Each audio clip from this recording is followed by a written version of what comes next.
তো আজকে করাবো কোকতে স্নান। 1, 2, 3, come on!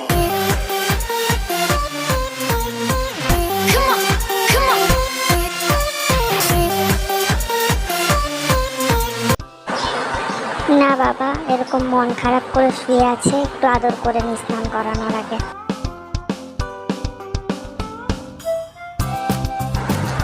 বাবা কত ভদ্রভাবে বসে আছে, আই এম তো অবাক। घिसते रहो अच्छे से घिसते रहो।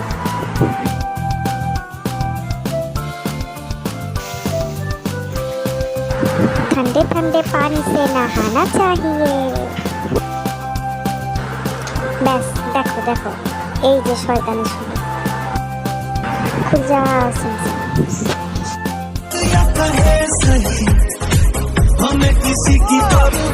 কিন্তু আমার তো নিজেকে নিয়ে পরোয়া আছে, কুলার চালাই, বসে থাকি। আজকের মতন টাটা, পরের ভিডিওতে আবার দেখা হবে।